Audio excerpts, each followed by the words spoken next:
one hears a lot of derogatory remarks about the efficiency of the Auckland trains. Yeah. We've got 80,000 people arriving in Auckland soon to watch rugby matches at Eden Park. What can you tell us about what's being done to make sure that they can get to the park on a train that actually either works or will turn up? Okay. Firstly, I'd make a couple of comments about that. For the last 2 years, there's been a huge amount of planning around how we shift people, not just from a train perspective, but I've been very involved in the walking aspects from Eden Park. And I know that makes some people nervous, but the reality is we cannot get everyone to and from Eden Park via train. And there will be people that will be walking. And so I've been involved in both the walk from Eden Park down Kaye Road, down Queen Street. There's also another walk which isn't on the maps, but it's going to be down Ponsonby. The reality is people are going to want to eat, so they are going to be going to areas like Ponsonby and they're going to be walking to and from the game. In terms of the train situation, I've also been copied and involved in various correspondence with the Auckland Transport.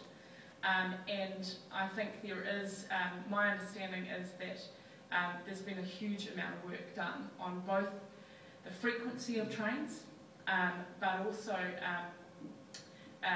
how we, and this is where I've specifically been involved, how we ensure there's some seamless travel. So recently, 3 weeks ago, I launched with the Mayor the new it's effectively Auckland's Oyster card, called the Hop card, which now means that people can get on and off public transport a lot more quickly, and eventually that will transfer both from modes of buses to trains to ferries. So the point about that is that firstly, the moment people arrive from Rugby World Cup, they're going to have the publicity around the Hop card, so they're going to understand and have much better communication around when the trains are coming. So there's a communication issue there, and they're going to have the ability, I think, much more quickly, because that's the other thing is you're trying to. It's one thing to get the trains to arrive, but to get people on quickly, you can't be. Sorry, and this is particularly in relation to buses. You can't be waiting for people to pay a fare. So the Hop card will speed up some of the transfers as well. Hello. I agree with you with regard to the Auckland City Rail loop. It's vital. Yep. Why doesn't Auckland City just pay for it by selling their shares in the airport and selling their shares in the ports of Auckland? And that's a very important question, and I'm not going to answer that. I'm just going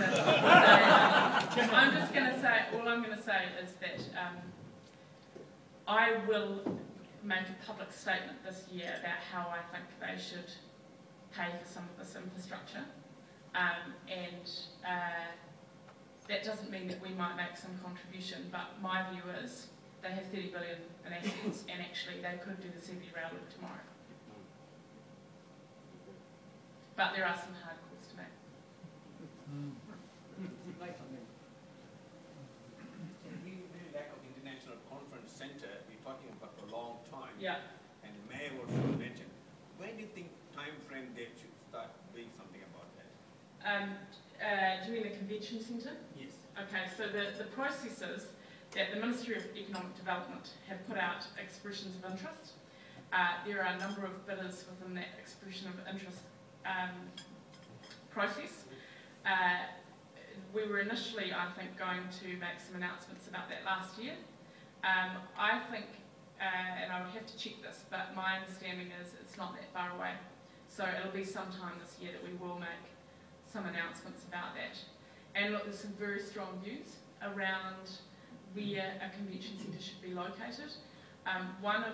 And this is not just because I'm the MP for Central Auckland, but the work that I have done around what makes a successful convention centre and the briefings that I've had from a range of different stakeholders are that you need to have it within walking distance of a huge number of hotel beds. That's the first point. The second is, and that makes sense given the number of people that you're dealing with, the second is that the advantage of the convention centre is really around the shoulder seasons.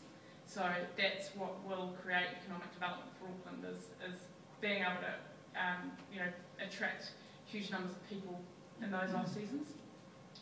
The third thing that I'd say, and where the debate is happening, and some of this has been in the media, I think the bid around Aotea and this the Sky City bid, and I think there's Ngāti Whātua as well, is how that works within the rest of the CBD.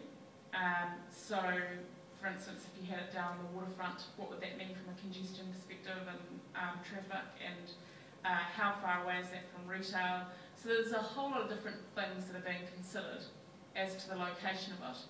But we have said, and I have meetings with the Prime Minister and other stakeholders, that it's definitely a priority in terms of economic development, so we'll be this year.